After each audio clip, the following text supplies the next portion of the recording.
Good morning guys, good morning katurista. Welcome sa aking mini vlog. Dito tayo ngayon sa Leo Beach. Papasilip ko sa inyo ang view rito. Ayan.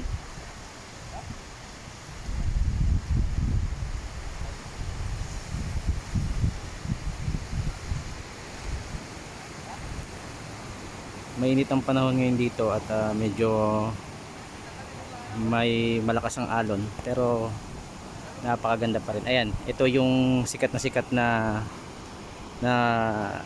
concrete bridge dito sa Leo Beach. So ang highlights niyan, pagka pumunta ka doon, makikita mo ng malapitan yung mga bundok na yan at may mga nangangawil dyan. So ayan. So ayan, papasilip ko lang sa inyo. Ito yung pinaka portion na bukana. Naghahalo ang tubig alat at tubig tabang. Ayan. Ayan o. Makikita natin napakaganda ng mga bundok. Ayan.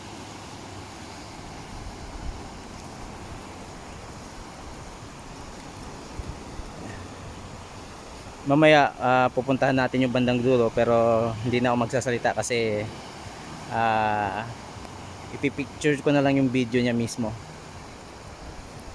So dito tayo sa may front beach ng Leo. Ayan, may mga naliligo na turista. Dito naman may mga umbrella dito, payong-payong. Ayan. So lapitan natin. Ayan, napakaganda talaga ng view rito. Talagang nakaka-island vibes. Tingnan natin sa portion na to yung concrete bridge na yan, napakaganda. Ayan. Kita natin, di ba?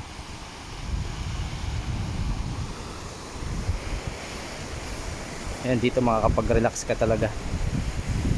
Sa gabi dito maraming food establishment na pwede makainan. Pag-enjoy ka rin talaga. Ayan. Kita natin yung kanilang payong-payong o umbrella. Ayan.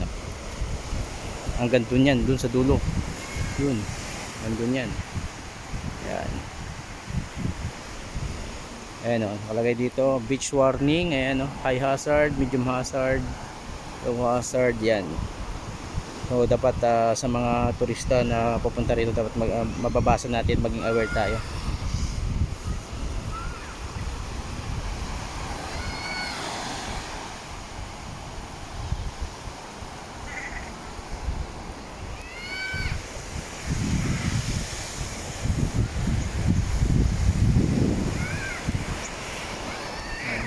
Pang bayapa oh.